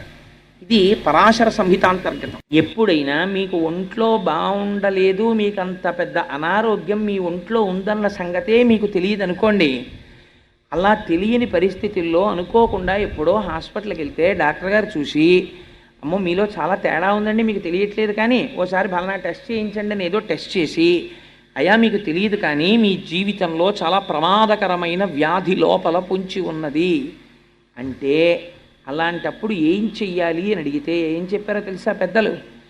అలాంటి వాళ్ళు మండలం రోజులు దీక్షగా హనుమ చుట్టూ వక్కలతో కాని పువ్వులతో కాని ప్రదక్షిణం చేసి, ఆ ప్రదక్షిణం చేసేటప్పుడు ఒక ప్రత్యేకమైనటువంటి మంత్రం ఉంది.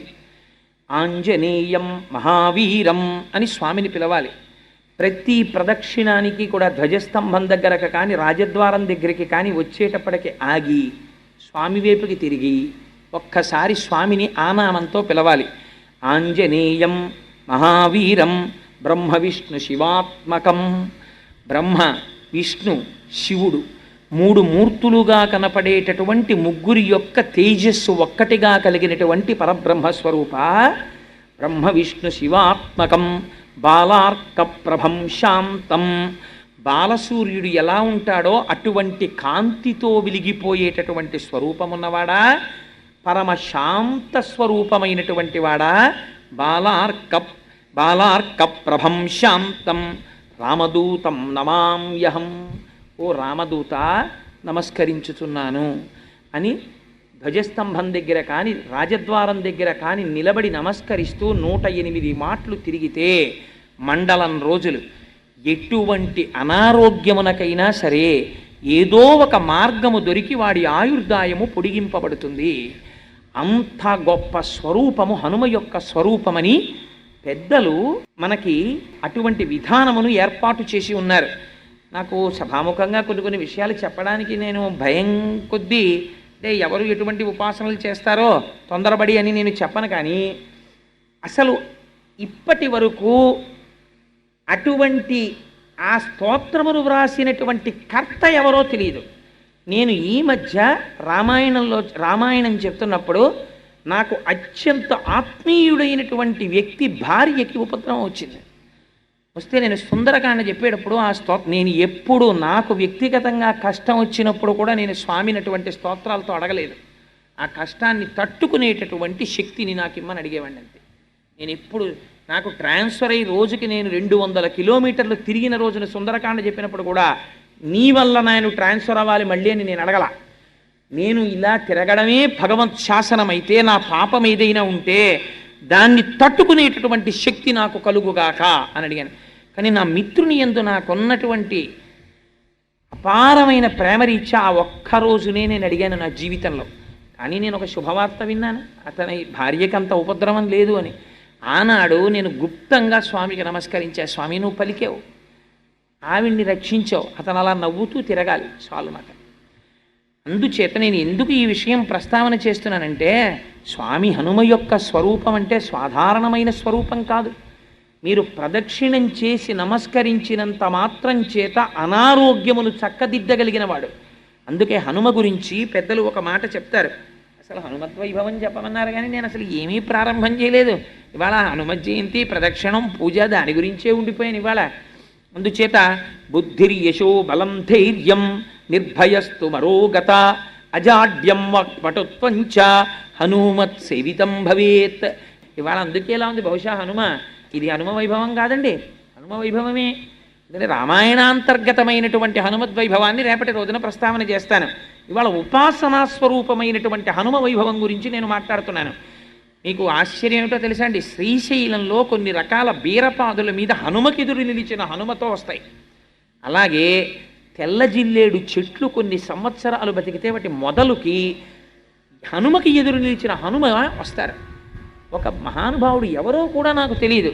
నేను ఈ మధ్య రామాయణం పూర్తి చేసినప్పుడు, రామాయణం పూర్తి చేసినటువంటి రోజున ఎప్పుడో తప్ప అసలు అలా శ్రీశైలం అరణ్యాల్లో కొండల మీద పెరిగినటువంటి బీర ఆకు మీద మాత్రమే అలా వస్తారు హనుమ. అటువంటి ఆకు ఎక్కడ సేకరించాడో ఆయన అట్ట మీద పెట్టి ఫోటో కట్టించి దాని వైభవంతో కూడా రాసి నాకు తెచ్చి బహూకరించి వెళ్ళిపోయాడు ఆయన. ఎవరో ఇప్పటికి తెలియదు, నాకు ఇప్పటికీ తెలియదు. ఇప్పటికీ మా ఇంట్లో ఆ ఫోటో ఉంది, ఆ ఆకు ఉంది. ఇప్పుడు నన్ను అడక్కండి, ఎందుకంటే మా ఇల్లు ఇప్పుడు ప్రస్తుతం అన్నీ పెట్టుకోవడానికి అవకాశం ఉన్న ఇల్లు కాదు. ఇంకొక 6-7 నెలల్లో అలా పెట్టుకోవడానికి వాటిని చూసి తరించేటట్టుగా ఏర్పాటు ఉన్న ఇల్లు ఒకటి కట్టుకుంటున్నాను. ఓ ఫ్లాట్ ఒకటి కొనుక్కుంటున్నాను, దానికి మా దొరగారు అవి పెట్టుకోవడం కోసం ఎంత అహర్నిశలు శ్రమిస్తున్నారంటే, ఆయన వాళ్ళ పిల్లల గురించి కూడా ఆలోచిస్తున్నారో లేదో, ఆయన గురించి ఆలోచిస్తున్నారో లేదో కానీ కోటేశ్వరరావు గారి ఇంట్లో ఆయన రోజు లేవగానే చూడాలని కోరుకున్నవి పెట్టుకోవడానికి వీలుగా కబ్బోర్డ్స్ ఎలా ఉండాలన్న దాని మీద అధ్యయనమే ప్రస్తుతం ఆయన పని. అంత కష్టపడుతున్నారు మహానుభావుడు.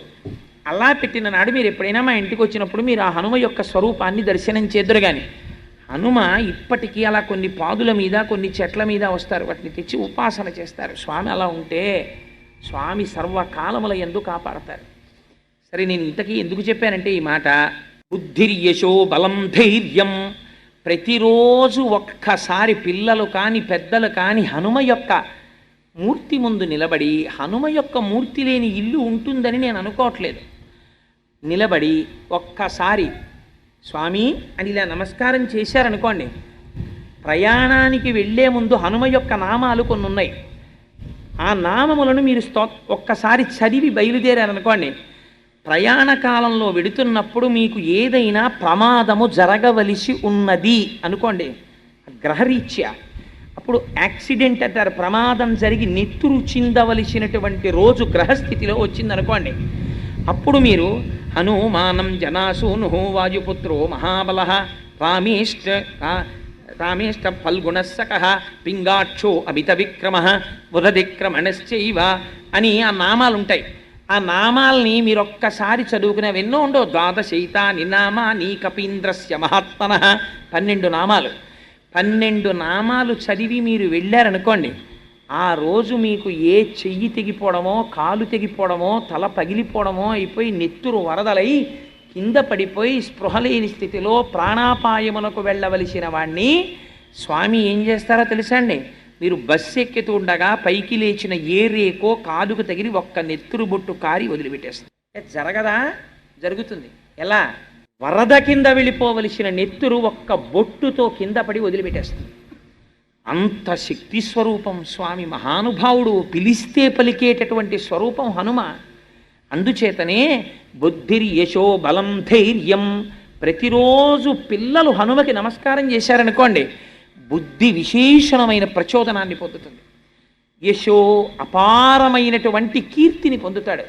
బలం శరీరాంతర్గతమైనటువంటి బలం ఉంటుంది. ధైర్యం, బలముండి పిరికితనముండి ప్రయోజనమేమి? ధైర్యం ఉండాలి. ఆ ధైర్యం వస్తుంది. బ్రాహ్మణుడికి పిరికితనం ఉండడం శ్రీరామరక్ష ఒక రకంగా. ఎందుకో తెలుసా అండి? వాడికి కానీ తెంపరితనం వచ్చేసింది అనుకోండి, బ్రాహ్మణుడికి చాలా ప్రమాదం వచ్చి. అందుకే పురాణాల్లో పాడైపోయిన వాడి గురించి ఉదాహరణ చెప్పవలసి వస్తే బ్రాహ్మణే చెప్తారు. గుణనిధి మొదలైన వాడి ఎక్స్ట్రీమ్స్, వాడు ఉద్ధరించిన వాడే, పతనమైపోయిన వాడే, రెండు వైపులా. పట్టకూడని వాడు బాణం పట్టాడు అనుకోండి, ద్రోణాచార్యుల వారు ధనస్సు పట్టారనుకోండి, దారుణంగా చంపేశాడు. అందుకే కృష్ణుడు పాపం లేదురా అశ్వత్థామహత కుంజరహ అని ధర్మరాజా నువ్వు చెప్పన్నాడు. ఎందుకు?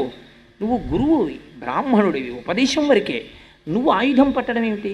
నువ్వు ఆయుధం పట్టుకుని వచ్చి మంత్రాలు చదివి ధనుర్వేదంలోవి బాణప్రయోగం చేస్తావా? శిష్యుల్ని చంపేస్తావా? ఒక బ్రాహ్మణుడు చెయ్యకూడని పని చేశావు. అందుకని నీకింత దారుణమైన శిక్ష వెయ్యొచ్చు. అందుకని నీ కొడుకు చచ్చిపోయాడని చెప్పేటప్పటికీ నీలో బ్రాహ్మణ్యం పైకొచ్చింది. అయ్యో కొడుకు చచ్చిపోయాడా అని ధనస్సు వదిలేశావు. బ్రాహ్మణుడికి లోకమంతా తన సంతానమే. తన బిడ్డల్ని చూసినట్టు లోకాన్ని చూడాలి బ్రాహ్మణుడు. అలాంటిది నువ్వు ధనస్సు పడతావా? అందుకని ధర్మరాజా నువ్వు ఈ మాట చెప్పచ్చని చెప్పి చంపించారు కృష్ణ పరమాత్మ. అధర్మం కాదు, అధర్మము ద్రోణుని అందుంది. అందుకే బ్రాహ్మణుడికి సహజంగా పంతులు గారికి పిరికితనం అని అంటారు. పంతులు గారు పిరికాడు కాకపోతే లోకానికి ఉపద్రవం వచ్చేస్తుంది. అందుకే పంతులు గారు పిరికితనంగా ఉండడం నీకు అదృష్టం. ఆయన ఏం ప్రయోగాలు చేయడు, ఆయన ఏం మంత్రశాస్త్రాన్ని తన రక్షణకు ఉపయోగించుకోడు, లోకమును రక్షించడానికి ఉపయోగిస్తాడు. అందుచేత ఎందుకు ఈ మాట చెప్పానంటే, బలం అంటే శరీరమునకు బలము ఈశ్వరార్చనకు కావాలి. అందుకని ఆ బలం ఇస్తాడు. బుద్ధిర్యశో బలం ధైర్యం, ధైర్యాన్ని ఇస్తాడు ఆయన. బుద్ధిర్యశో బలం ధైర్యం నిర్భయత్వమరోగత. అదేమిటండి ధైర్యానికి నిర్భయత్వానికి తేడా ఉంటుందా అని మీకు అనుమానం రావచ్చు. ధైర్యము అన్న మాటకు అర్థం ఏమిటో తెలుసా అండి? ధైర్యం అంటే ఏదో ఏమన్నా అక్కడ 2 కార్లు గుద్దేసుకున్నాయంటే అమ్మో నాకు చాలా భయం అండి నేను చూడండి అంటే చూడగలిగేటట్టు చేసేయడం ధైర్యం అని కాదు దాని అర్థం. ధైర్యము అంటే కష్టము వచ్చినప్పుడు కూడా భగవంతుని యొక్క పాదములు విడిచిపెట్టకుండా గొప్ప పూనికతో ఈశ్వరుడి పాదములే పట్టి ఈ కష్టము నా కర్మ ఫలితముగా వస్తే ఇంత చిన్న ఫలితముతో సరిపెట్టి నన్ను కృతకృత్యుణ్ణి చేసి రక్షించిన భగవంతుని పాదములు విడిచిపెట్టనన్న పూనిక నీయందు నిలబెట్టిన ఈశ్వర ప్రచోదనమునకో ధైర్యమని పేరు. నిర్భయత్వం, ప్రతిదానికి భయపడిపోవడం, మానసిక రుగ్మత అది పోగొట్టడం నిర్భయత్వం. అరోగత, ఎప్పుడు రోగం. రోగం రెండు రకాలు. ఉన్న రోగం ఒకటి, లేని రోగం ఆపాదించుకోవడం ఒకటి. ఎందుకని ఒక్కొక్కడు ఉంటాడు, మీరు చూడండి, ఇనప ముక్కలా ఉంటాడు, కానీ నాకండి ఏమిటో అంటాడు. డాక్టర్ కూడా చెప్తాడు నీకేం లేదురా మహాప్రభో అంటాడు. వీడు మాత్రం తిరుగుతూనే ఉంటాడు. నేను చాలామందిని చూశాను జీవితంలో, కొంతమంది స్నేహితుల్ని చూశాను. ఏమంటే అలా ఉన్నారంటే డాక్టర్ గారి దగ్గరికి వెళ్ళానండి. ఏ డాక్టర్ గారి దగ్గరికి? లోపలికి వెడితే 200, బయటకు వస్తే 200 డాక్టర్ గారి దగ్గరికి వెళ్ళానండి. ఆయన చూపించుకున్నాను, 1000 రూపాయలు టెస్టులు రాశారు, అన్నీ రాసి ఏం పిడరాయలే ఉన్నావు, నీకేం జబ్బు ఏం లేదురా, నువ్వు ఇవాళ నుంచి భోజనం అనేసి ఇనపగుళ్ళు తిని జీర్ణమైపోతుంది అన్నాడండి.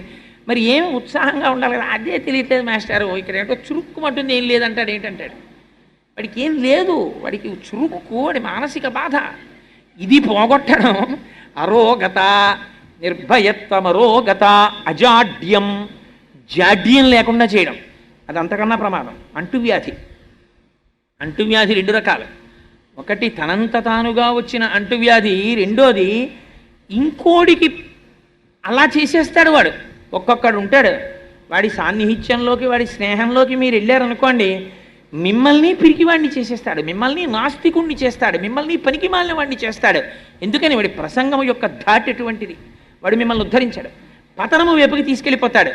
ఇలాంటి దిక్కుమాలిన ఆలోచన మనస్సు ఎందు లేకుండా చేయడం అజాడ్యం. వాక్పటుత్వం చ. వాక్పటుత్వం అంటే సభలోకి వెళ్ళి గంటల గంటలు మాట్లాడడం కాదు. ఆ మాట, ఆయన నోటి వెంట వచ్చిన మాట విన్న వాళ్ళ యొక్క జీవితములు చక్కదిద్దేటట్టుగా, వారికి ఉన్నటువంటి లోపములను దిద్ది వారిని మంచి మార్గము వైపుకి నడిపించేటటువంటి శక్తి వాక్కునకు ఆవాహన అయి వాక్కును అగ్నిగా మార్చి అజ్ఞాన దాహకత్వము చేయగలిగినటువంటి జ్ఞానము వాక్కునందు ప్రచోదనము చేయగలిగినటువంటి శక్తి ఈశ్వరానుగ్రహముగా ఒకటి వాయువునందు నిక్షేపింపబడి వాక్కుగా మారితే వాక్పటుత్వం చ. హనుమత్ సేవితం లభేత్. ఎవరు హనుమ యొక్క పాదములు పట్టి సేవిస్తున్నారో వారికి లభిస్తాయి. ఇంకింతకన్నా ఏం కావాలండి జీవితంలో? మాకు ఇవన్నీ కావాలండి అంటే హాయిగా ఏ వస్తువైనా 10 రూపాయలే నట్టముక్క మీద కనపడింది అనుకోండి, వీడికి అవసరం ఉన్నా లేకపోయినా లోపలికి వెడతాడు. ఎందుకని? ఏ వస్తువైనా 10 రూపాయలే. ఏమో 12 రూపాయలు ఉందేమో, 12 రూపాయలది 10 రూపాయలు కొనుక్కుంటే వాడి జీవితమే ఉద్ధరింపబడిపోయినట్టు సంతోషిస్తాడు. ఇంతకేది పుట్టుకు నిరిగిపోతుంది. 10 రూపాయలదే కొనుక్కుంటే నా జన్మ ఎంత బాగుండో అనుకుంటాడు. ఋషులు నీకు అభయం ఇచ్చారు, ఇవన్నీ నీకు ఉంటాయిరా, నువ్వేం చేయక్కర్లేదు. స్వామి ఉన్నారన్న పూనికతో ఒక్క నమస్కారము చెయ్యి. ఆ పూనిక ప్రధానం. తులసీదాస్ గారు తెల్లవారుజామున చంద్రభాగా నదిలో స్నానం చేద్దామని చీకట్లో ప్రార్థన చేసుకుంటూ భజన పాడుకుంటూ వెళ్ళిపోతున్నారు. వెళ్ళిపోతుంటే పాపం 2 కళ్ళు లేనటువంటి అంధుడు ఒక ఆయన ఇంట్లో ఉండేవాడు. ఆయన ఇంట్లో వాళ్ళు నీకు కళ్ళు లేవు, ఏ పనికి పనికిరావు, కానీ నీకు మాత్రం 3 పూట్లా పెడుతూ ఉండాలి, మేపుతూ ఉండాలని తిడుతుండేవారు. ఎందుకు ఈ జన్మ, ఆత్మహత్య చేసుకు చచ్చిపోదామని చెప్పి ఆయన బయలుదేరి చీకట్లో ఎవరూ చూడకుండా, మనకి తెల్లారకట్ట లేచి సంధ్యావందనం చేయాలంటే తెల్లారకట్టే బాగా నిద్రపడుతుంది. 4 గంటల నుంచే బాగా నిద్రపడుతుంది చాలామందికి. చూడండి, 3 వరకు నిద్రపట్టదండి, 3 నిద్రపడుతుంది, పాలవాడు వచ్చేస్తామని బాధపడతాడు వాడు. ఎందుకంటే మరి పాలవాడు రూపంలో వచ్చి వీడిని లేపాడు అనుకోడు. అప్పుడు పడుకుంటేనే బాగా నిద్రపడుతుంది వాడికి. సో నేను ఎందుకు చెప్పానంటే ఈ మాట, ఇంతకీ తెల్లవారుజామున చంద్రభాగా నది ఒడ్డున పాపం తిరుగుతూ స్నానం చేద్దామనుకున్నటువంటి ఆ తులసీదాస్ గారు అనుకోకుండా ఆత్మహత్య చేసుకుందామని చెప్పి వచ్చిస్తున్నటువంటి వ్యక్తిని గుద్దేశారు. ఆయన పడిపోయాడు. పడిపోతే తులసీదాస్ గారు చూసి ఆయన్ని పైకి లేపి అన్నారు, నాయనా నేనంటే ఏదో భజన స్తోత్రం పాడుకుంటూ చూడలేదు, నువ్వైనా చూడలేదా నాయనా, చూడవయ్యా అన్నారు. అనేటప్పటికీ ఆయన కళ్ళు వచ్చేసాయి. మహానుభావ మీరు చూడండి అనేటప్పటికీ కళ్ళు వచ్చాయి. ఆయన పాదాల మీద పడి నమస్కారం చేశారు. నదిని దాటి రాత్రులందు శత్రువులు వస్తారేమో అని పహరా కాస్తున్నారు సైన్యం. వాళ్ళు చూశారు.